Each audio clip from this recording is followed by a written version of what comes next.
Today, we're diving into the dark world of serial killers who evaded justice. These are the cases that continue to haunt investigators and captivate armchair detectives.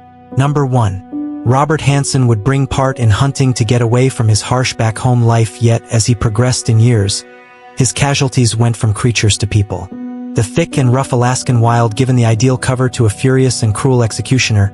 He would snatch ladies, frequently sex laborers, and attack them prior to driving or flying them out to the wild. Here was where he would chase them down like prey, playing with their lives. Nicknamed the Butcher Baker by the media, Hansen was affirmed to have attacked and killed no less than 17 ladies. In 1983, a high school sex specialist named Cindy Paulson was set to be on that rundown, but luckily she figured out how to escape when he was following his plane and cautioned the specialists who might capture him. He got a sentence of 461 years and kicked the bucket in jail in the wake of serving. Number 2. One pretty normal fear is clowns, and the situation of John Wayne Gacy surely didn't assist with facilitating any of those fears. 36-year-old John Wayne Gacy was a well-known socialite who spent his ends of the week dressed as a clown engaging kids. Gacy consistently acts in a comedian persona at gatherings and occasions. However, in the background, he was a rampant killer of young men and men.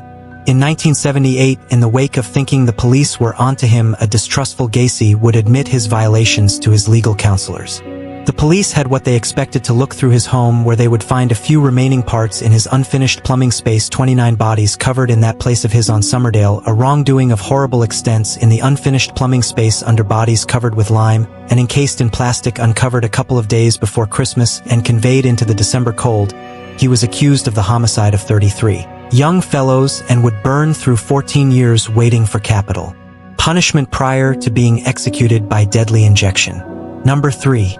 From his late teens, Jeffrey Dahmer started a terrible killing binge. His casualties were all men or young men, and large numbers of his later violations included unspeakable demonstrations to the bodies. Jeffrey Dahmer was liable for killing in excess of 12 individuals. Most of those murders occurred in a condo close to the Marquette grounds. In 1991, Dahmer tempted Tracy Edwards back to his loft with the commitment of beer and installment for photos. Anyway, Edwards acknowledged something was off base and figured out how to get away from after he waved to cops. Dahmer's loft was examined, and horrid proof was found prompting Dahmer's capture. His ghastly 13-year wrongdoing shower at long last finished when this man Tracy Edwards carried the police to the scandalous loft. Like the others, he had gone there with the promise of money. At that point, he was convicted of 15 murders and sentenced to life imprisonment. However, in 1994, he was fatally attacked by fellow inmate Christopher Scarver. There were a number of people felt that Jeffrey Dahmer got exactly what he deserved. Number 4. Nearly 100 years ago, New York had a killer on the loose nicknamed numerous things, including the Gray Man and the Boogeyman. Albert Fish was an upset person who targeted youngsters. While we can't precisely drill down the violations toward them, simply know they're horrible. To make things considerably seriously upsetting, the off-the-wall, Fish sent the mother of one of his casualties a letter portraying what he did. Decade after Fish started his hatchet, he was caught in 1934. After witnesses professed to have seen him with missing kids, Fish would own up to the killings, however would likewise guarantee he had more than 100 casualties at his preliminary. The next year, he was condemned to execution, which was done in 1936.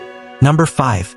Doctors are intended to be individuals we as a whole trust. This puts forth the case of Harold Shipman. He was an overall expert in Britain who took individuals under his consideration just to take their lives. These included no less than 15 ladies. He's been sentenced for killing. He signed 70% of his death certificates. Typically, it's something like 30%.